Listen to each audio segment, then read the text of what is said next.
السلام علیکم ورحمۃ اللہ وبرکاتہ۔ دعاؤں کی قبولیت کے بارے میں ہم پڑھ رہے تھے کہ قبولیت بڑھ جاتی ہے جب ہم اللہ تعالیٰ کے سامنے اپنی حاجت پیش کرنے سے پہلے تسبیح کرتے ہیں، درود پڑھتے ہیں۔ جب ہم درود پڑھ لیتے ہیں تو پھر اللہ سبحانہ تعالیٰ ہم سے راضی ہوتا ہے۔ حضرت علی رضی اللہ عنہ کہتے ہیں، ہر دعا روک دی جاتی ہے یہاں تک کہ محمد صلی اللہ علیہ وسلم پر درود پڑھا جائے۔ یہ ان کے احساسات ہیں اور وہ سمجھتے ہیں کہ یہ درود ہی دعاؤں کو آگے بڑھانے والا ہے۔ مناوی کہتے ہیں، کل دعاء محجوب، یعنی ہر دعا سے قبولیت روک دی جاتی ہے یہاں تک کہ دعا کرنے والا نبی صلی اللہ علیہ وسلم پر درود پڑھتا ہے۔ یعنی دعا اللہ کی طرف نہیں اٹھتی یہاں تک کہ اس کے ساتھ نبی صلی اللہ علیہ وسلم پر درود کو نہ ملایا جائے، کیونکہ درود دعا کی قبولیت کا وسیلہ ہے۔ ہم نے دعا کی اہمیت اور آداب میں پڑھا تھا کہ کچھ وسیلے ایسے ہیں جو جائز ہیں اور کچھ وسیلے ایسے ہیں جو درست نہیں ہیں۔ تو جائز وسیلوں میں سے ایک وسیلہ کیا ہے کہ ہم درود پڑھیں تاکہ ہماری دعا آگے بڑھے۔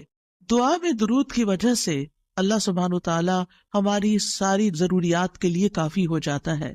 صحیح الترغیب والترہیب میں آتا ہے، ایک شخص نے عرض کیا، اے اللہ کے رسول صلی اللہ علیہ وسلم، کیا میں اپنی دعا کا تہائی یعنی 1/3 حصہ آپ پر درود پڑھنے کے لیے مقرر کر دوں؟ آپ نے فرمایا، ہاں اگر تم چاہو تو۔ اس نے کہا 2/3 2/3۔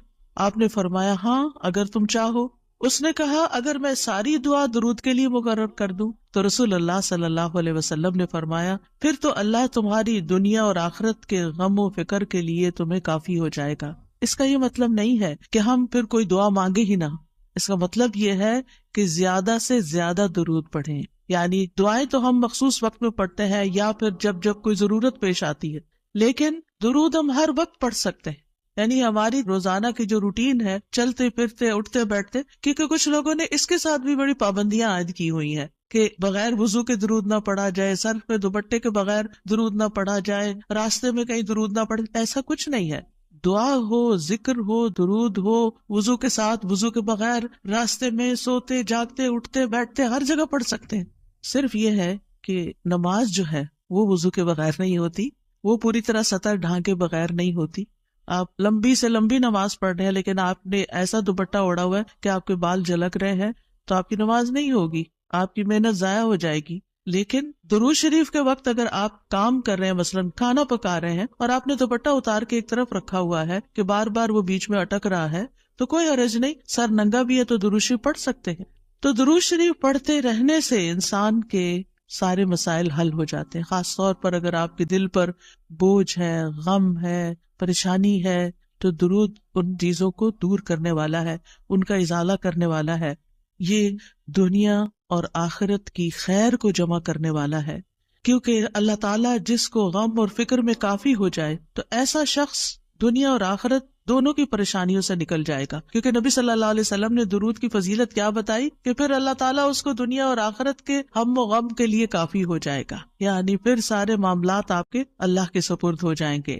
یعنی اذن یکفیک اللہ ما اہمک، تمہاری دینی، دنیاوی، اخروی معاملات، ہر چیز میں جو پریشانیاں ہیں انشاءاللہ وہ دور ہو جائیں گی۔ اس کی وجہ کیا ہے؟ اس کی وجہ یہ ہے کہ انسان اللہ سبحانہ تعالیٰ کی طرف متوجہ ہوتا ہے اور ایک محسن کے احسانات کو یاد کرتا ہے۔ یعنی جیسے شکر نعمتوں کو بڑھاتا ہے نا، لَإِن شَكَرْتُمْ لَأَزِيدَنَّكُمْ، اگر تم نے شکر ادا کیا تو میں تمہیں کیا کروں گا؟ اور نعمتیں دوں گا۔ درود شریف کیا ہے؟ اگر آپ غور کریں تو درود کیا ہے؟ درود دراصل نبی صلی اللہ علیہ وسلم کے ہم پر جو احسانات ہیں کہ آپ نے ہمیں ایمان سے روشناس کیا، قرآن سے روشناس کیا، حکمت سے روشناس کیا، اور ہماری خاطر دعائیں کی، بے شمار احسانات ہیں نا آپ صلی اللہ علیہ وسلم۔ آج ہم آپ کو کیا بدلہ دے سکتے ہیں؟ کس شکل میں بدلہ دے سکتے ہیں؟ ہم آپ کے لیے کیا کر سکتے ہیں؟ ہمارے والدین ہمارے ساتھ احسان کرتے ہیں تو ہم ان کی خدمت کرتے ہیں، ہم ان کو کچھ پکا کے دے دیتے ہیں، ہم ان کو کچھ کھلا دیتے ہیں، ہم ان کو کچھ گفٹ دے دیتے ہیں، یعنی مختلف طریقے سے ماں باپ کو خوش کرنے کی کوشش کرتے ہیں، چاہے انہیں ضرورت ہو یا نہ ہو۔ ہم سب ایسے ہی کرتے ہیں نا، یعنی ہم یہ تھوڑی دیکھتے ہیں کہ ان کو اس وقت ہمارے لاڈ پیار کی ضرورت ہے یا نہیں ہے، وہ دکھی ہے، پریشان ہے یا نہیں ہے۔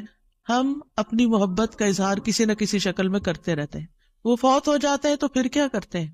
پھر ان کو وزٹ نہیں کر سکتے، ان کو دیکھ نہیں سکتے، ان کو کچھ دے نہیں سکتے، انہیں کچھ کھلا پلا نہیں سکتے، پھر ہم ان کے لیے بس صرف دعائیں کرتے ہیں یا صدقہ خیرات کر دیتے ہیں.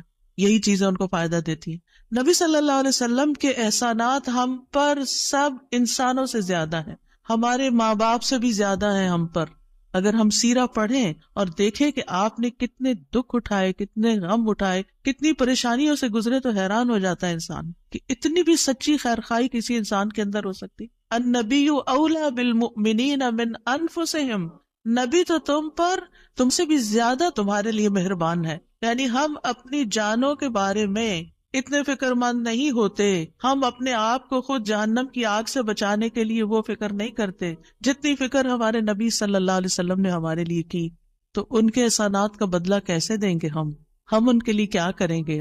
ہم ان کے لیے درود پڑھیں گے. تو یہ درود کا پڑھنا آپ کے احسانات کا بدلہ تو ہم کہاں سے دے سکتے ہیں، لیکن اس کے جواب میں ایک شکریہ ادا کرنے کا انداز ہے، ان کی مہربانیوں کو اکنالج کرتے ہیں.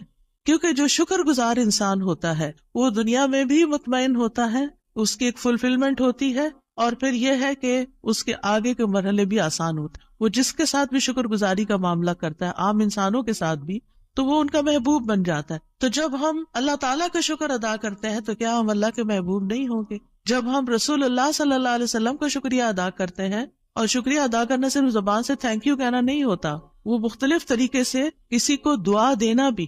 یعنی اگر ہم کسی کے احسان کا بدلہ صرف دعا کی شکل میں بھی دیتے ہیں تو یہ بھی شکریہ ادا کرنے کی بہت بڑی قسم ہے، اور پلٹ کر واپس تو اپنے اوپر ہی آتا ہے. یعنی جب شکر کسی کا ادا کرتے ہیں، جب کسی کے احسان مند ہوتے ہیں، ایک ہوتا ہے بس صرف تکلفاً رسماً ایک فیشن کے طور پہ، ایک روٹین کے طور پر کسی کو تھینک یو بول دینا، نہیں، دل سے جینوئنلی دوسرے کا شکر گزار ہونا، یہ اس کے دل میں آپ کی محبت بڑھاتا ہے.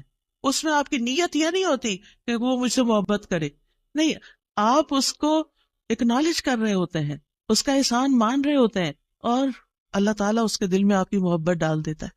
اور جو ناشکرے انسان ہوتے ہیں، جو ناقدرے ہوتے ہیں، سب سے پہلے تو ہم اللہ ہی کے حق میں ناقدرے، وما قدر اللہ حق قدرہ، ہم نے اللہ کی قدر ہی نہیں کی جیسا قدر کرنے کا حق ہے. ہم نے نبی صلی اللہ علیہ وسلم کی قدر ہی نہیں کی جیسا کہ قدر کرنے کا حق ہے. تو ہماری یہ تسبیحات اور ہمارا یہ درود شریف اس قدر کی طرف بڑھنے کا ایک چھوٹا سا جسچر ہے کہ ہم واقعی اس بات کو مانتے ہیں کہ ان کے ہم پر احسانات تھے. لہٰذا جب ہم درود پڑھتے ہیں تو اس کا مطلب یہ ہے کہ ہم نے باقی چیزیں چھوڑی اور ہم آپ کا حق ادا کرنے کی طرف متوجہ ہو گئے. تو یہ چیز اللہ تعالیٰ کو کتنی پسند آتی ہوگی کہ یہ اپنے لیے کچھ نہیں مانگ رہا، اپنے لیے نہیں کچھ مانگ رہا، اپنی باتیں نہیں کر رہا، یہ اپنے غموں کو بھول کے، اپنے کاموں کو چھوڑ کے صرف نبی صلی اللہ علیہ وسلم پر درود بھیج رہا ہے. یعنی ان کا احسان مان کر، ان کا شکریہ ادا کرتے ہوئے ان کے لیے دعا کر رہا ہے. نبی صلی اللہ علیہ وسلم اللہ تعالیٰ کے محبوب ہیں، سب سے بہترین بندے ہیں، سب سے بہترین نبی ہیں. اللہ تعالیٰ ان سے محبت کرتا ہے. اللہ تعالیٰ فرماتے قل ان کنتم تحبون اللہ فاتبعونی یحببکم اللہ، کہہ دیجیے اگر تم اللہ سے محبت کرتے ہو میری اتباع کرو، اللہ تم سے محبت کرے گا. تو نبی صلی اللہ علیہ وسلم کی اتباع ہو، آپ کی سنتوں پر عمل کرنا ہو، آپ پر درود پڑھنا ہو، یہ سب اس میں اضافہ کرتا ہے اللہ کی محبت بندے کو ملتی ہے. یحببکم اللہ، اللہ تم سے محبت کرے گا. اور اللہ تعالیٰ جس سے محبت کرے پھر اس کی تو بات ہی کیا، سیجعل لہم الرحمن ودا، اس کے مسائل کیسے حل نہیں ہوں گے؟ اس کے مسائل ضرور حل ہوں گے، اس کے غم دور ہوں گے، اس کی پریشانیاں دور ہوں گی. لہٰذا جب ہم اس سٹیٹ میں آ جاتے ہیں تو پھر آپ دیکھیں کہ یہ درجہ اس سے بھی بڑھ جاتا ہے جو ہم اپنے لیے خود کچھ مانگ رہے ہوتے ہیں نا. کیونکہ جب آپ کو کسی سے محبت ہوتی ہے تو آپ اس کے لیے کچھ بھی کرنے کو تیار ہوتے ہیں. یہ تو انسان کا حال ہے، انسان کی محبت ہے نا. تو جس انسان سے اللہ کو محبت ہو پھر اس کے مسئلے کیسے حل نہیں ہوں گے؟ اللہ سبحانہ وتعالیٰ اس کے لیے بہترین چیزیں کیوں نہیں کریں گے؟ تو اس طرح یہ درود جو ہے وہ دعا سے بھی بازی لے جاتا ہے کہ انسان اللہ کی محبت حاصل کر لیتا ہے، اور اس کے نتیجے میں دعائیں قبول ہوتی ہیں اور اللہ تعالیٰ کی طرف سے رحمتیں آتی ہیں، درجے بلند ہوتے ہیں، گناہ معاف ہوتے ہیں. لیکن اس کا یہ مطلب ہرگز نہیں کہ آپ باقی دعائیں نہ مانگیں، کیونکہ خود نبی صلی اللہ علیہ وسلم نے ساری دعائیں مانگی ہیں. یہ جو ہم آپ کو جتنی بھی دعائیں سکھا رہے ہیں یہ مسنون دعائیں ہیں، ان کو دعا سمجھ کے پڑھیں اور اس کو ریپیٹڈلی پڑھیں. کیونکہ دعا میں تکرار بھی ضروری ہے، ہم آداب میں پڑھ چکے ہیں، اصرار ضروری ہے، تکرار ضروری ہے، افتقار ضروری ہے. تو اپنی محتاجی، اپنی عاجزی، اپنی ہمبلنس کو ظاہر کرتے ہوئے اللہ تعالیٰ سے مانگتے رہیں. تو درود جو ہے اس کے بارے میں جو قرآن مجید میں آتا ہے، ان اللہ وملائکتہ یصلون علی النبی، اللہ سبحانہ و تعالیٰ خود اور اس کے فرشتے نبی صلی اللہ علیہ وسلم پر درود بھیجتے ہیں. اللہ سبحانہ و تعالیٰ درود بھیجتے ہیں، اس کا کیا مطلب ہے؟ یعنی اللہ سبحانہ و تعالیٰ ملأ اعلیٰ میں، آسمانوں کی بلند مجلس میں اپنے بندے، اپنے نبی محمد صلی اللہ علیہ وسلم کی تعریف کرتے ہیں، ان کے بلند مرتبے اور ان کی بلند شان کی خبر دیتے ہیں. اللہ تعالیٰ ان کی خود تعریف کرتے ہیں، ثنا کرتے ہیں، آپ پر رحمتیں اور برکتیں نازل کرتے ہیں. اور فرشتے بھی درود بھیجتے ہیں، جیسے فرشتے تسبیح کرتے ہیں نا، اور جیسے کائنات کی باقی چیزیں سب اللہ کی حمد و ثنا کرتے ہیں، تو نبی صلی اللہ علیہ وسلم پر بھی فرشتے درود بھیجتے ہیں. اور ان کا درود بھیجنا کیا ہے کہ آپ کے لیے رحمت اور مغفرت اور بلندی درجات کی دعا. یعنی ایک تو فرشتے ایمان والوں کے لیے دعا کرتے ہیں، دوسرا یہ کہ فرشتے نبی صلی اللہ علیہ وسلم کے لیے خاص دعائیں کرتے ہیں. تو اگر اللہ تعالیٰ ان پہ درود بھیجتا ہے، ان پہ رحمتیں نازل کرتا ہے، فرشتے درود بھیجتے ہیں، تو پھر اہل ایمان کو کیا کرنا چاہیے؟ پہلے اللہ تعالیٰ اور فرشتوں کی بات کی گئی تاکہ ہمارے اندر بھی شوق پیدا ہو کہ ہم بھی درود بھیجیں. یا ایھا الذین آمنوا صلوا علیہ وسلموا تسلیما، اے ایمان والو تم بھی آپ پر خوب خوب درود اور سلام بھیجو، صلاۃ و سلام بھیجو. یعنی پہلے آسمان والوں کی خبر دی گئی کہ فرشتے ایسا کر رہے ہیں، پھر زمین والوں کو حکم دیا جا رہا ہے کہ تم بھی ایسا کرو. قرطبی کہتے ہیں اس آیت کے ذریعے اللہ نے اپنے رسول کو آپ کی زندگی میں، یعنی رسول اللہ صلی اللہ علیہ وسلم کی زندگی میں اور آپ کی وفات کے بعد آپ کو شرف و مرتبہ بخشا ہے، اور آپ کے مقام اور مرتبے کو بیان کیا ہے کہ آپ کا کیا مقام ہے، تاکہ ہم ایمان والے اس مقام کو سمجھیں. تو دوسرے لفظوں میں آپ صلی اللہ علیہ وسلم کے لیے اوپر کے جہان اور نیچے کے جہان میں تعریفیں ہوتی ہیں. یعنی ہم بھی آپ کی تعریف کرتے ہیں اور فرشتے بھی آپ کی تعریف کرتے ہیں، ہم بھی آپ کے لیے دعائیں کرتے ہیں، فرشتے بھی آپ کے لیے دعائیں کرتے ہیں. اور اللہ سبحانہ وتعالی ملأ اعلیٰ میں مقرب فرشتوں کے پاس اپنے نبی کی تعریف کرتے ہیں. آپ دیکھیں کہ دنیا میں طرح طرح کی مجالس ہوتی ہیں نا، کچھ مجالس بڑی خاص ہوتی ہیں، خاص لوگ صرف انوائٹیڈ ہوتے ہیں، ہر کوئی نہیں وہاں جا سکتا. آسمانوں میں بھی خاص مجالس، اللہ سبحانہ وتعالیٰ کی جو خاص مقرب فرشتے ہیں جنہیں وہ حکم دیا گیا تھا کہ آدم کو سجدہ کرو، جن کے سامنے اللہ تعالیٰ نے یہ بات رکھی تھی کہ میں آدم کو پیدا کرنے جا رہا ہوں. یہ گیدرنگ جو ہے اس کو ملأ اعلیٰ کہتے ہیں. ملا کہتے ہیں سرداروں کو، اور اعلیٰ کہتے ہیں بلند سردار. تو یہ ایلیٹ کلاس ہے فرشتوں کی کہ جس کے سامنے اللہ سبحانہ وتعالیٰ نے حضرت آدم کی پیدائش کی بات کی تھی اور پھر اس کے بعد سجدے کا حکم دیا گیا تھا. تو مقرب فرشتوں کے درمیان یا ان کے پاس اللہ سبحانہ وتعالیٰ نبی صلی اللہ علیہ وسلم کی تعریف کرتے ہیں. ذرا سوچئے، امیجن کیجئے فرشتوں کی مجلس. ویسے تو کوئی فرشتہ اللہ کی نافرمانی نہیں کرتا، ہر فرشتہ اطاعت گزار ہے، ہر فرشتہ اللہ کی بات مان. یفعلون ما یؤمرون، لپکتے ہیں، دوڑتے ہیں، بھاگتے ہیں، تیز بھاگتے ہیں ایک دوسرے سے. فالسابقات سبقا، ایک دوسرے سے سبقت لے جاتے ہیں اللہ کا حکم ماننے میں. یعنی فرشتوں کا یہ حال ہے. لیکن ان کی کیٹیگریز ہیں. سورۃ فاطر کے شروع میں کیا آتا ہے؟ جاعل الملائکۃ رسلا اولی اجنحۃ مثنی وثلاث ورباع ویزید فی الخلق ما یشاء. 2 پروں والے فرشتے بھی ہیں، 3 والے بھی ہیں، 4 والے بھی ہیں، اور پھر اللہ جتنی چاہتا ہے بڑھا دیتا ہے. جبریل علیہ السلام کے تو 600 پر ہیں. سوچئے کیا کیفیت ہوگی ان کی. اور پھر جو حاملین عرش فرشتے ہیں، ان کی کندھے سے لے کے یہاں کان کی لو تک 700 سال کا فاصلہ ہے. اتنا عرصہ کوئی سفر کرتا رہے. اب آپ خود سوچیں کہ اتنے بڑے فرشتے ہیں وہ، ان کے سامنے اللہ سبحانہ و تعالیٰ محمد صلی اللہ علیہ وسلم کی تعریف فرماتے ہیں. آپ کے مقام کا اندازہ کریں. کیا ہم نے قدر کی اپنے نبی کی؟ ہم کیا درود پڑھتے ہیں، ہم کیا تعریف کرتے ہیں، ہم کتنا جانتے ہیں آپ کو، ہم آپ کی سنت کو کیا سمجھتے ہیں. حدیث، یہ تو حدیث ہے، یہ قرآن تو نہیں ہے. استغفر اللہ. آپ نے دین کے مختلف چیزوں میں فرق کر دیا جس کو خود رسول اللہ صلی اللہ علیہ وسلم دے کر گئے تھے. آپ کس راہ پہ چل پڑے. تو آپ سوچئے کہ اللہ کے رسول صلی اللہ علیہ وسلم کی تعریف وہاں ہو رہی. راہ گزرتا بھی کوئی ہماری تعریف کر دے نا تو ہم ایسے بھول جاتے ہیں کہ بڑی چیز ہو گئے، ہم پتہ نہیں کیا بن گئے ہیں. اس کو بھی بہت کچھ سمجھتے ہیں. کبھی فیس بک پہ لگاتے ہیں یہ فلاں نے ہماری تعریف کی ہے، کبھی کچھ کرتے ہیں کبھی کچھ کرتے ہیں تعریف. آپ سوچئے پھر ہم کیا ہے اور محمد صلی اللہ علیہ وسلم کیا ہے جن کی تعریف اللہ تعالیٰ کر رہے ہیں اور وہ فرشتوں کی مجلس میں کر رہے ہیں. اس تعریف کا کیا کہنا. ایسے پیغمبر پر، ایسے نبی پر کیا ہم درود نہیں بھیجیں گے؟ کیا ہم ان کے لیے دعائیں نہیں کریں گے؟ اللہ سبحانہ وتعالیٰ سے ان کے لیے وسیلہ نہیں مانگیں گے؟ تو صلاۃ کا جو لفظ ہے، صلاۃ کا لفظ اس کے معنی میں رحمت بھی ہے، ذکر خیر بھی ہے، دعا بھی ہے. رحمت، ذکر خیر اور دعا. قاموس میں ہے الصلاۃ الدعاء والرحمت والاستغفار وحسن الثناء من اللہ عز وجل علی رسولہ صلی اللہ علیہ وسلم. صلاۃ سے مراد دعا، رحمت، استغفار اور اللہ عز وجل کی طرف سے اس کے رسول کی تعریف ہے. یعنی درود کا یہ مطلب ہے، یعنی اللہ تعالیٰ کی طرف سے صلاۃ بھیجنے کا مطلب کیا ہے کہ اللہ تعالیٰ آپ سے راضی ہے اور آپ پر رحمت نازل کرتے ہیں. ٹھیک ہے، یعنی اللہ تعالیٰ آپ پر درود بھیجتے یعنی آپ پر رحمت نازل کرتے ہیں اور آپ سے راضی ہیں. ابن قیم کہتے ہیں نبی صلی اللہ علیہ وسلم پر اللہ کے صلاۃ بھیجنے سے مراد اللہ سبحانہ تعالیٰ کا آپ کی تعریف کرنا ہے اور آپ کی دیکھ بھال کرنا ہے اور آپ کے شرف کو ظاہر کرنا ہے اور آپ کی فضیلت اور حرمت کو ثابت کرنا ہے. اور فرشتوں کے صلاۃ بھیجنے کا مطلب کہ وہ دعا کے معنی میں ہے کہ وہ نبی صلی اللہ علیہ وسلم کے لیے دعا مانگتے ہیں. اور یہ بھی ممکن ہے کہ وہ اللہ سبحانہ تعالیٰ کے ساتھ مل کر نبی صلی اللہ علیہ وسلم کی تعریف کرتے ہیں کہ فرشتے بھی آپ کی تعریف کرتے ہیں. ابو عالیہ کہتے ہیں کہ معزز فرشتوں کا صلاۃ بھیجنا ان کا دعا کرنا ہے نبی صلی اللہ علیہ وسلم کے لیے. ابن عباس کہتے ہیں یصلون کا مطلب ہے وہ برکت کی دعا کرتے ہیں. یہ سارے معنی میں اختلاف نہیں ہے، یہ مختلف طریقے سے صلاۃ کے لفظ کو واضح کیا گیا، کیونکہ عام طور پر ہمیں لفظ درود کا بھی مطلب کوئی نہیں آتا ہوتا. یعنی کہ اگر کسی سے پوچھے درود کیا ہوتا ہے کچھ پتا نہیں، بس ہوتا ہے درود. تو عربی میں درود نہیں کہتے، یہ فارسی کا لفظ ہے. عربی میں صلاۃ کہتے ہیں اور صلاۃ میں یہ سارے معنی آ جاتے ہیں جو میں عرض کر رہی ہوں.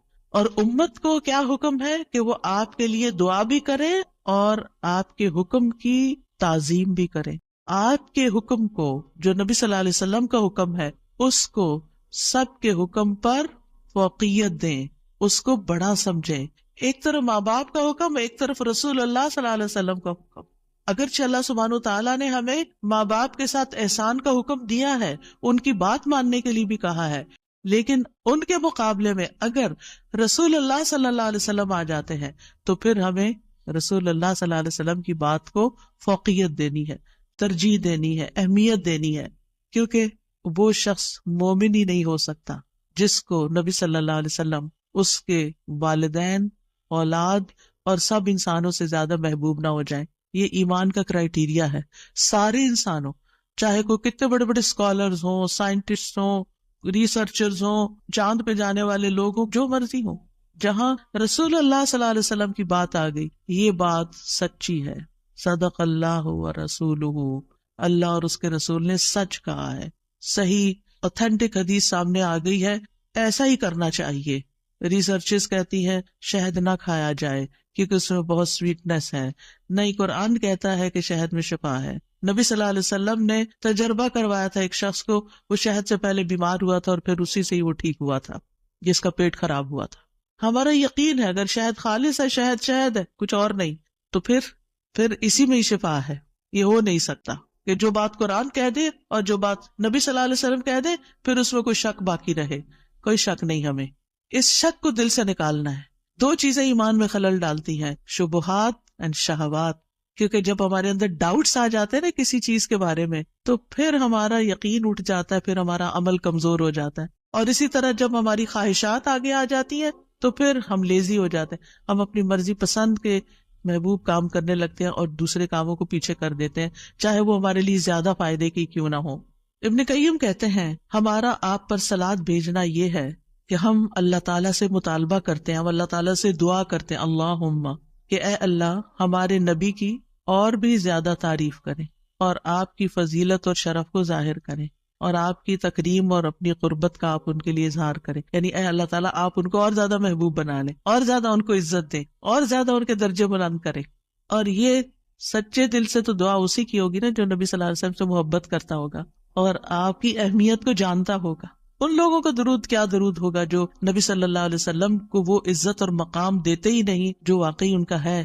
کیونکہ جب تک کسی سے محبت نہ ہو تو اس کے لیے اس درجے کی دعا بھی نہیں ہو سکتی. چاہے دن میں کوئی 10 دفعہ آپ سے کہنا میرے لیے دعا کرو، آپ کریں گے، لیکن اس پیار سے وہ دعا نہیں نکلے گی جس پیار سے وہ دعا نکلے گی جس سے آپ کے لیے محبت. وہ نہ بھی کہے تو آپ اس کے لیے دعائیں کرتے رہتے ہیں. اور پھر یہاں پر اس آیت میں صرف صلاۃ کی بات نہیں بلکہ کیا فرمایا، وَسَلِّمُوا تَسْلِيمًا.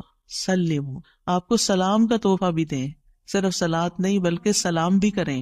تسلیم کا کیا مطلب ہے کہ آپ پر خیر و برکات نازل ہوں، آپ پر اللہ کی رحمتیں اور سلامتیاں ہوں، اور آپ ہر طرح کی تکالیف اور آفتوں سے محفوظ رہیں، ہر طرح کے نقائص سے پاک رہیں. جب ہم کہتے ہیں نا اللہم سلم علی محمد، درود ویسے تو یوں پورا پڑھتے ہیں اللہم صلی وسلم علی نبینا محمد، تو اس کا مطلب کیا ہے کہ یا اللہ محمد صلی اللہ علیہ وسلم کے لیے آپ کی دعوت میں، یعنی آپ نے جو دعوت دی لوگوں کو اسلام کی طرف، آپ کی امت میں اور آپ کے ذکر خیر میں ہر طرح کی سلامتی لکھ دے، ہر طرح کے نقص سے سلامتی ہو جائے.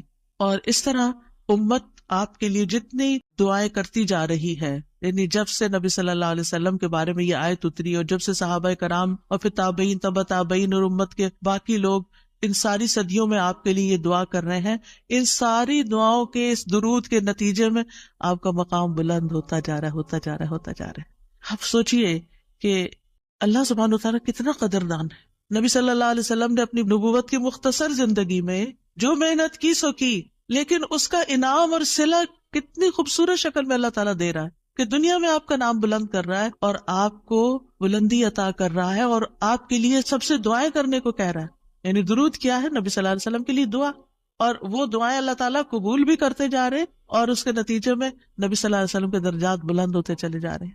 تو سوچئے جو سنت کی پیروی کرے گا، جو آپ کے مشن کو آگے لے کے بڑھے گا، جو اخلاص کے ساتھ اس رستے کو اپنائے گا، جو یہی کام کرے گا جو محمد صلی اللہ علیہ وسلم نے کیے، جو آپ کا پیروکار ہوگا، جو آپ کی سنت کا متبع ہوگا، جو آپ کے اس مشن یعنی دین کی تبلیغ کے کام کو آگے لے کر بڑھے گا، کیا اللہ تعالیٰ اس کو ایسے ہی چھوڑ دیں گے؟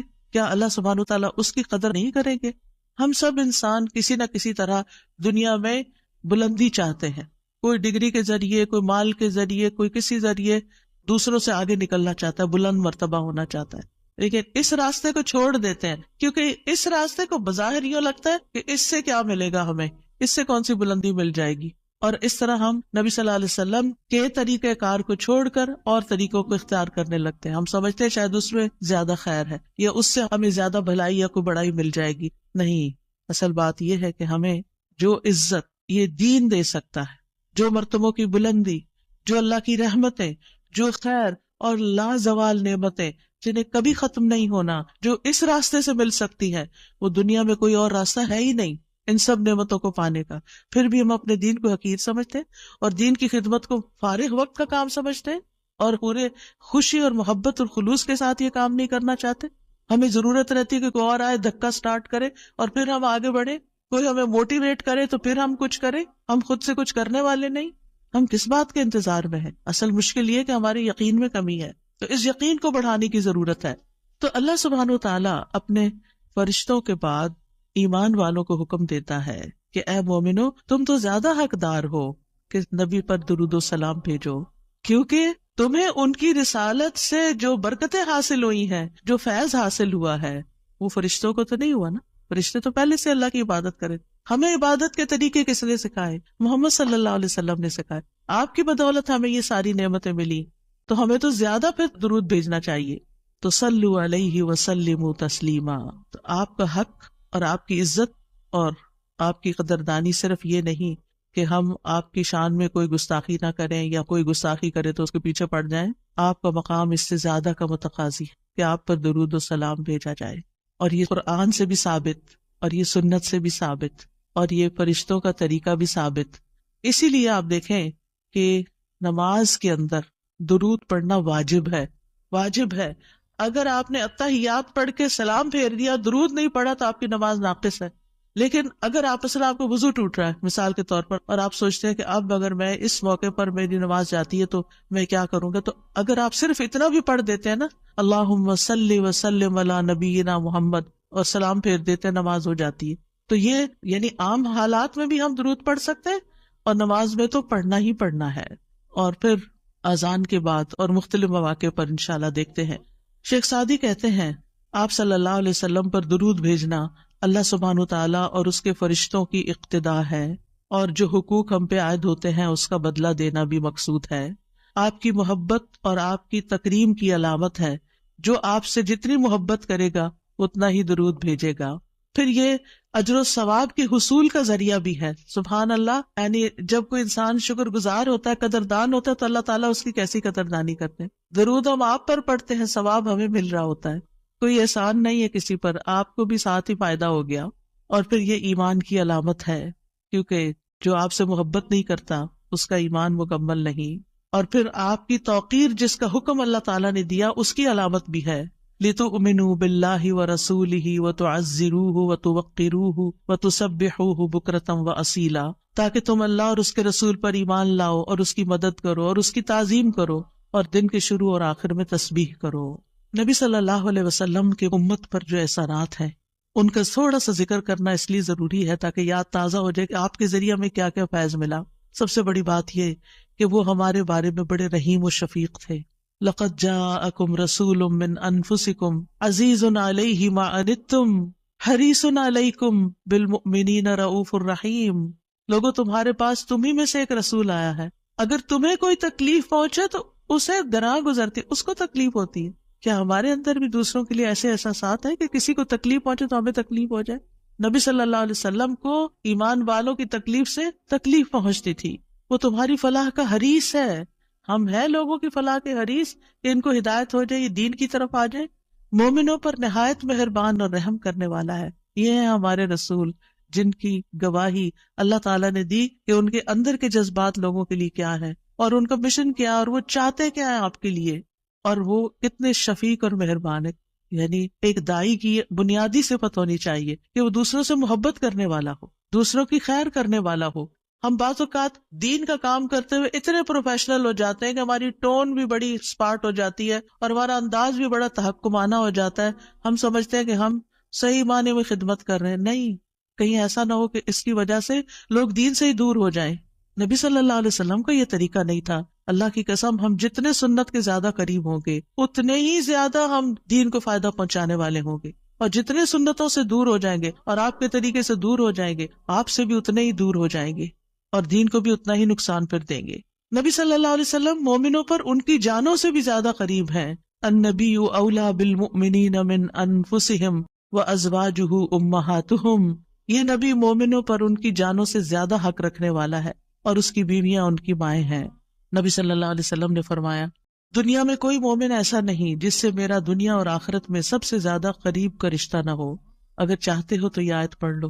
یعنی صرف اس دور کے لوگوں کے لیے نہیں تھے آپ قریب، بلکہ ہمارے لیے بھی ہیں۔ فرمایا یہ آیت پڑھ لو، النبی اولیٰ بالمؤمنین من انفسہم۔ نبی مومنوں پر ان کی جانوں سے بھی زیادہ قریب ہیں، لہٰذا جو کوئی مومن مر جائے اور مال چھوڑ جائے تو وہ اس کے خاندان کو ملے گا، اس کے وہ وارث ہوں گے، اور جو قرض یا عیال چھوڑ جائے وہ میرے پاس آئے، میں اس کا بندوبست کروں گا۔ آج کوئی حکمران، کوئی لیڈر ایسا ہے جو یہ کہے کہ تمہارا کوئی فوت ہو جائے، جو وہ چھوڑے وہ سب تمہارا، لیکن اگر کوئی تمہاری ضرورت ہے تو میرے پاس آ جاؤ؟ ایسی خیرخواہی محمد صلی اللہ علیہ وسلم کے اندر تھی اپنے ساتھیوں کے لیے۔ آپ امت کے لیے روتے تھے۔ نبی صلی اللہ علیہ وسلم نے ابراہیم علیہ السلام کے بارے میں یہ آیت پڑھی، ربی انہن اضللن کثیرا من الناس فمن تبعنی فانہ منی، کہ اے میرے رب، ان بتوں نے بہت سے لوگوں کو گمراہ کر دیا ہے، تو جو میری پیروی کرے وہ مجھ سے ہوگا۔ اور یہ آیت جس میں عیسیٰ علیہ السلام کہتے ہیں، ان تعذبہم فانہم عبادک وان تغفر لہم فانک انت العزیز الحکیم، اے اللہ اگر تو انہیں عذاب دے، یعنی جو میرے پیروکار ہیں، تو تیرے بندے ہیں دے دے، اور اگر تو بخش دے تو بے شک تو عزیز الحکیم ہے۔ نبی صلی اللہ علیہ وسلم نے کیا فرمایا؟ ابراہیم علیہ السلام نے کہا بس وہ میرے ہیں جو میری پیروی کرے۔ عیسیٰ علیہ السلام نے کہا تیرے بندے ہیں، تو چاہے تو سزا دے۔ نبی صلی اللہ علیہ وسلم کو دیکھیے، پھر آپ نے یہ دو آیتیں پڑھ کے اپنے ہاتھ اٹھائے اور فرمایا، اے اللہ میری امت، میری امت، امتی امتی، اور آپ رونے لگ گئے۔ یہ آپ کے دل میں امت کے لیے پیار تھا، امت کے دل میں محمد صلی اللہ علیہ وسلم کے لیے کیا محبت ہے۔ تو اللہ عز و جل نے فرمایا، اے جبریل جاؤ محمد کے پاس، حالانکہ تیرا رب خوب جانتا ہے، اور ان سے پوچھو کہ کیوں رو رہے ہیں۔ جبریل علیہ السلام آپ کی خدمت میں آئے اور آپ سے رونے کی وجہ پوچھی تو رسول اللہ صلی اللہ علیہ وسلم نے انہیں بتا دیا کہ میں اپنی امت کے لیے رو رہا ہوں، حالانکہ اللہ سب سے زیادہ جاننے والا ہے۔ تو اللہ تعالیٰ نے فرمایا، اے جبریل، محمد کی طرف جاؤ اور ان سے کہہ دو کہ ہم آپ کو آپ کی امت کے بارے میں ضرور راضی کر دیں گے اور ہم آپ کو غمگین نہیں کریں گے۔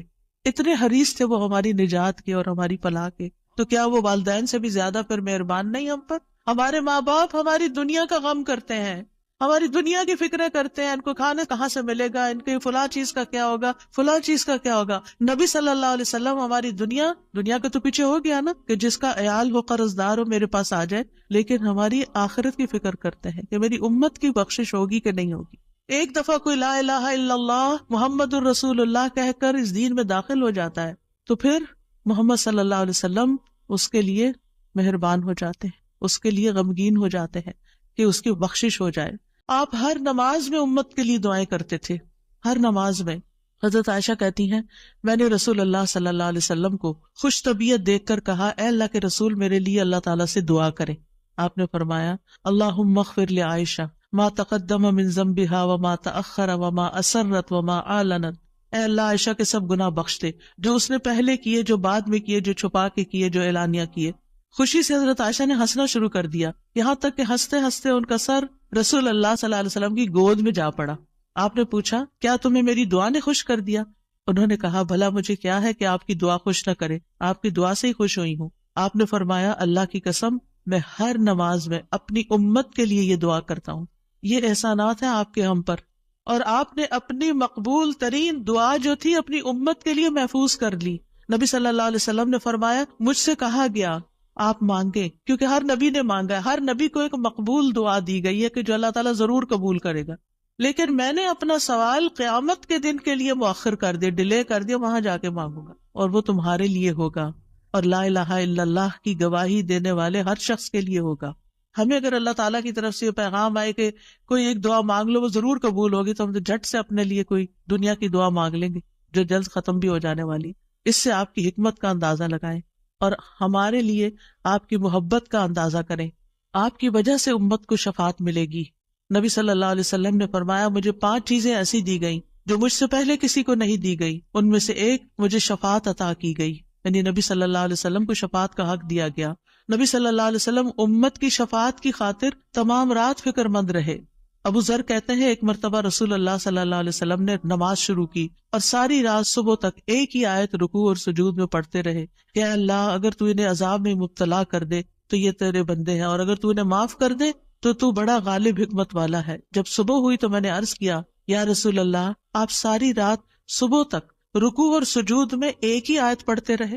آپ دیکھیے کہ وہ جو سوال اکثر آتا ہے نا کہ سجدے میں قرآنی دعا پڑھ سکتے ہیں یا نہیں، اس کا یہ جواب ہے، ٹھیک ہے، کہ قرآنی آیت جو دعا کی شکل میں ہو وہ پڑھ سکتے ہیں۔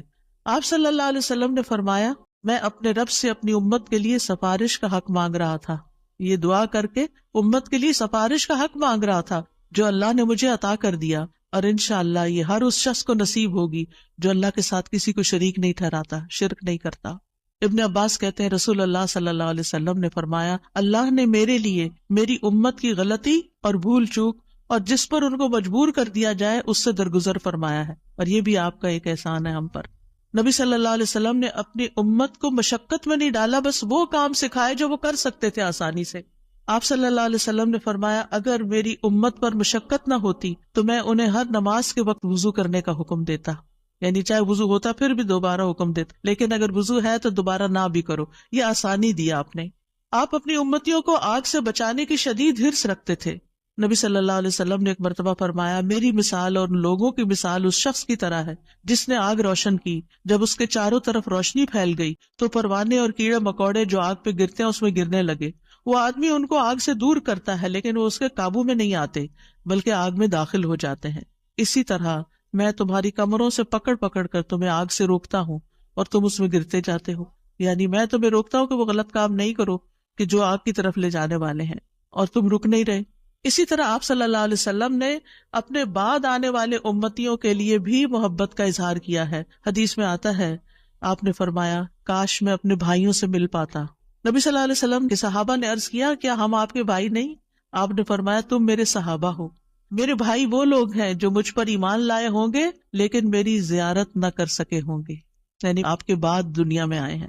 پھر یہ ہے کہ درود شریف پڑھنے کے فائدے کیا ہیں۔ یہ تو تھا کہ آپ کے احسانات ہیں ہم پر، لہٰذا ہمیں انسان ہونے کی حیثیت سے ہمارے اوپر لازم ہے کہ احسان کا بدلہ چکائے اور ہم آپ پر درود پڑھیں۔ لیکن ویسے فائدے کیا ہیں؟ ایک بار درود بھیجنے پر 10 رحمتیں ملتی ہیں، صحیح مسلم کی روایت میں آتا ہے۔ سنن نسائی میں آتا ہے جو شخص مجھ پر 1 مرتبہ درود بھیجے گا اللہ اس پر 10 مرتبہ رحمتیں نازل کرے گا، اس کے 10 گناہ معاف ہوں گے، اس کے 10 درجات بلند ہوں گے۔ ایک اور روایت میں آتا ہے جو شخص میری امت میں مجھ پر اخلاص سے دل سے 1 بار درود پڑے گا تو اللہ اس وجہ سے اس پر 10 رحمتیں بھیجے گا اور اس کی وجہ سے اس کے 10 درجے بلند فرمائے گا، اس کے لیے 10 نیکیاں لکھے گا، 10 گناہ معاف فرما دے گا۔ فائدے ہی فائدے، برکتیں ملے گی۔ آپ نے فرمایا مجھ پر درود بھیجا کرو کیونکہ مجھ پر درود بھیجنا تمہارے لیے باعث برکت ہے، اور میرے لیے اللہ سے وسیلہ کا بھی سوال کیا کرو، یعنی جو شخص درود بھیجتا ہے برکت اس پر آتی ہے، انسان کی ذات میں، عمل میں، عمر میں برکتیں آتی ہیں۔ امام ابن قیم نبی صلی اللہ علیہ وسلم کی ذات پر درود بھیجنے کے بارے میں کہتے ہیں یہ درود بھیجنے والے شخص کی اپنی ذات کے لیے، اس کے عمل، اس کی عمر میں برکت کا سبب ہے، اس کی مصلحتوں اور ضرورتوں کے اسباب میں سے ہے، کیونکہ درود بھیجنے والا اپنے رب سے دعا کر رہا ہوتا ہے کہ اللہ آپ پر اور آپ کی آل پر برکت نازل کرے۔ تو جب ہم آل پر برکت کی بات کرتے ہیں تو ہم خود بھی بیچ میں سب آ جاتے ہیں اور یہ دعا قبول ہو جاتی ہے، اسی لیے بدلہ بھی اسی کی جنس سے ہوگا۔ ابن حجر کہتے ہیں کہ طاعون اور دیگر بڑی بڑی وبائی بیماریوں میں سب سے بڑھ کر ان کو دور کرنے والی چیزوں میں سے نبی صلی اللہ علیہ وسلم پر کثرت سے درود بھیجنا ہے۔ پینڈیمک میں، کووڈ-19 میں ہمیں سب سے زیادہ درود پڑھنا ہے، درود پڑھتے رہیں، کثرت سے پڑھتے رہیں، یہ وبائی امراض دور ہو جائیں گی۔ ابن الجوزی کہتے ہیں جب اللہ اپنے بندے کے ساتھ خیر کا ارادہ کرتا ہے تو وہ اسے محمد صلی اللہ علیہ وسلم پر درود بھیجنے کی توفیق دے دیتا ہے، کیونکہ پھر خیر اسی پر واپس آنی ہے نا، تو اب توفیق ہو گئی تو خیر و برکت کے دروازے کھل گئے۔ ایک فرشتے کے ذریعے آپ تک درود پہنچایا بھی جاتا ہے۔ رسول اللہ صلی اللہ علیہ وسلم نے فرمایا جو شخص 1 بار مجھ پر درود بھیجے گا اللہ اس پر 10 رحمتیں نازل کرے گا، اس پر ایک فرشتہ مقرر ہے، یعنی اس کام پر جو وہ مجھ تک پہنچاتا رہتا ہے۔ ہر جگہ سے درود پہنچا دیا جاتا ہے، یعنی ضروری نہیں کہ روضے کے پاس جا کے ہی آپ درود پڑھیں، اور اگر روضے پہ جانا نصیب نہیں ہو تو بعض لوگ بہت اپسیٹ ہو جاتے ہیں کہ ہم مدینہ گئے ہیں روضے پہ نہیں جا سکے۔ کوئی بات ہے، آپ مدینہ میں تو ہے نا، شکر کریں۔ ہم شکر کرنا بھول جاتے ہیں اور ہم وہ چیز جو نہیں ملی ساری اپنی ایفرٹ انرجی ادھر لگا دیتے ہیں اور اپنا وقت ضائع کر دیتے ہیں۔ کیونکہ میں یہ بات اس لیے کر رہی ہوں کہ رمضان میں بھی بہت سے لوگ عمرے پہ جائیں گے اور آپ کو لیٹسٹ ریسٹرکشنز کا پتہ ہے کہ جب تک روزے کی بکنگ نہ ملے آپ وہاں نہیں جا سکتے۔ اب بعض لوگ اس پہ پریشان ہو کے بیٹھ جاتے ہیں، تو پریشان نہ ہو آپ۔ اس وقت اگر دل میں تنگی تکلیف آئے تو کہ یا اللہ قیامت کے دن مجھے اتنا دور نہ کرنا آپ سے، آج یہاں پہنچ کے بھی میں دور ہوں، قریب نہیں جا پا رہی، تو کہیں ایسا نہ ہو کہ قیامت کے دن دور ہو جاؤں۔ یہ سبق سیکھنے کی یہ بات، یعنی اچھے برے حالات تھے، لوگ ایک عمرے میں کئی دفعہ جا رہے ہوتے تھے لیکن اب پہنچ کر بھی نہیں پہنچ پاتے۔ تو نعمتیں تو کبھی بھی جا سکتی ہیں انسان سے، جب نعمت جائے نا، محرومی ہو تو یہ سوچے کہ اللہ آخرت میں محروم نہ کرنا، دنیا میں ایک چیز لے لیے وہاں نہ لینا، کیونکہ وہ محرومی اصل محرومی ہے۔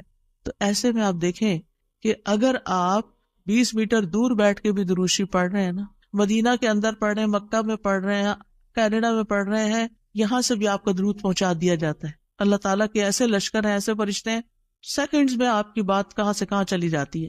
کیا یہ امیزنگ نہیں؟ اللہ تعالیٰ عرش پر ہوتے ہوئے جس کی بلندیوں کا ہم اندازہ بھی نہیں کر سکتے، یہاں ہماری باتیں سن رہے ہیں۔ اللہ تعالیٰ کے لیے کوئی چیز مشکل نہیں، وہ السمیع البصیر ہے۔ رسول اللہ صلی اللہ علیہ وسلم نے فرمایا تم کہیں بھی ہو مجھ پر درود بھیجو کیونکہ تمہارا درود مجھ تک پہنچ جاتا ہے۔ پھر یہ کہ نبی صلی اللہ علیہ وسلم کی سفارش کے مستحق ہو جاتے ہیں وہ جو آپ پر درود بھیجتے ہیں۔ آپ نے فرمایا جو میرے اوپر درود بھیجتا ہے یا میرے لیے وسیلہ مانگتا ہے، قیامت کے دن اس کے لیے میری شفاعت ثابت ہو جائے گی۔ یہ وسیلہ وہ خاص مقام ہے ایک جنت میں جو صرف ایک شخص کو ملے گا، اور وہ آپ صلی اللہ علیہ وسلم کے لیے ہم مانگتے ہیں کہ وہ سب سے اعلیٰ ترین مقام ہمارے نبی محمد صلی اللہ علیہ وسلم کو ملے۔ درود نہ پڑھنے والا بخیل ہے۔ آپ نے فرمایا جس کے سامنے میرا ذکر ہو اور وہ مجھ پر درود نہ بھیجے وہ بخیل ہے۔ درود نہ پڑھنے والے کے لیے دوری اور رسوائی ہے۔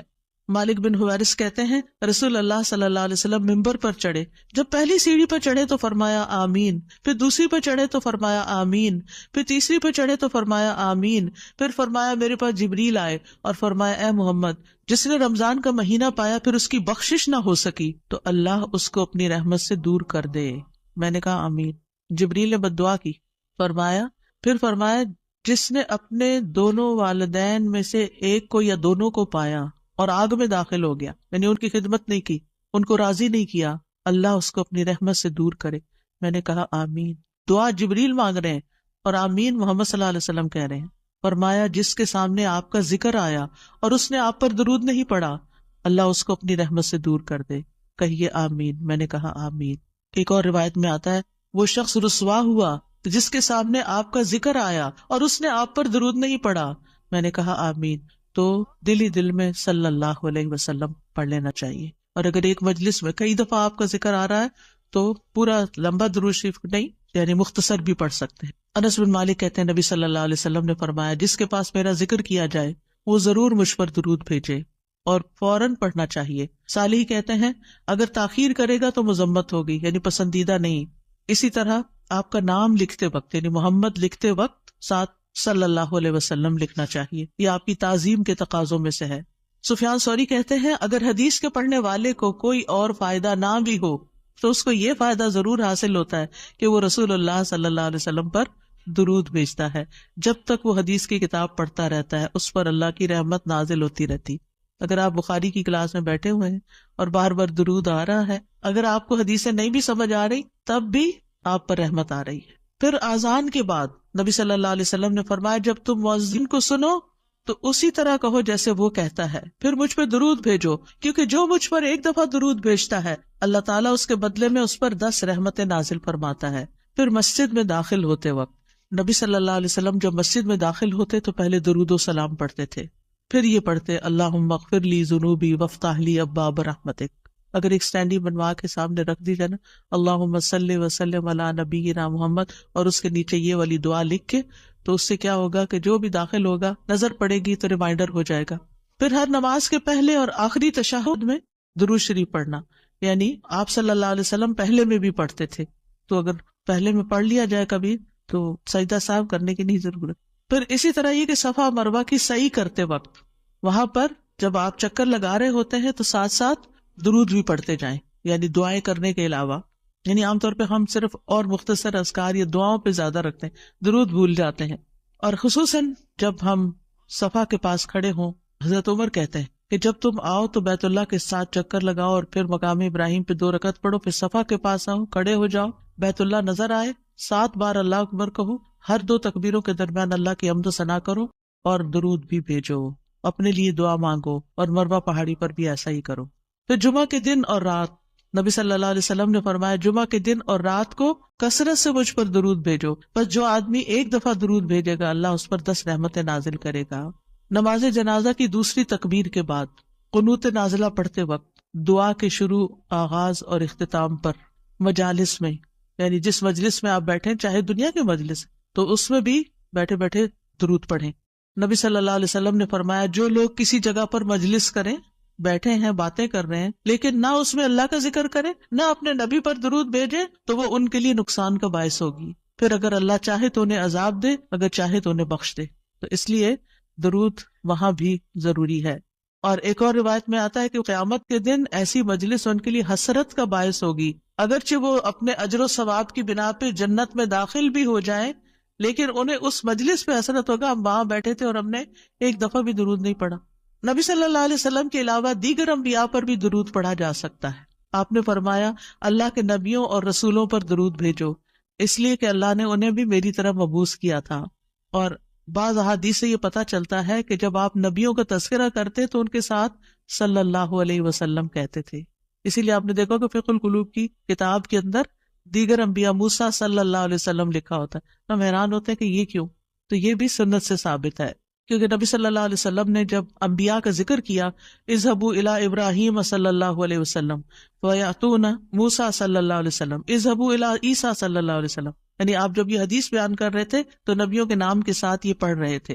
پھر یہ بھی ہے کہ صرف سنت سے ثابت شدہ درود پڑھنا چاہیے، یعنی من گڑت درود پڑھنے کی بجائے جو مسنون درود ہیں وہ پڑھنے چاہیے. ایک پیمفلٹ بھی تھا آپ درود کا، ایک ہم نے کارڈ بنایا تھا، اس میں سارے ورژنز ہوں گے، ورنہ قرآنی اور مسنون دعاؤں کے شروع میں بھی 2-3 ورژنز موجود ہیں. تو اب میں بتا بھی دیتی. ایک درود ہے اللہم صلی علی محمد وعلی آل محمد، اے اللہ محمد اور آل محمد پر رحمت نازل فرما. یعنی جو ہم نے پیچھے وضاحت پڑھی کہ محمد صلی اللہ علیہ وسلم پر اللہ تعالیٰ اپنی رحمت نازل فرمائے اور آپ کی آل پر بھی رحمت نازل فرمائے.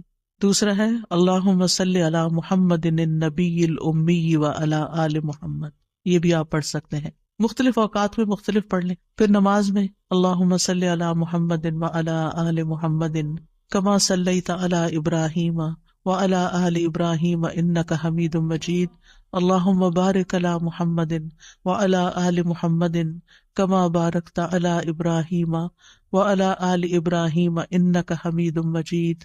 عبد الرحمن بن ابی لیلہ کہتے ہیں ایک مرتبہ کعب بن عجرہ مجھ سے ملے تو انہوں نے کہا میں تمہیں حدیث کا ایک تحفہ نہ دوں جو میں نے نبی صلی اللہ علیہ وسلم سے سنا تھا؟ میں نے عرض کیا جی ہاں، مجھے یہ تحفہ ضرور عنایت کیجیے. انہوں نے کہا ہم نے رسول اللہ صلی اللہ علیہ وسلم سے سوال کیا، بس ہم نے کہا اللہ کے رسول آپ کے اہل بیت پر کس طرح درود بھیجیں، نہیں صرف آپ پر نہیں بلکہ آپ کے گھر والوں پر بھی، اہل بیت پر بھی.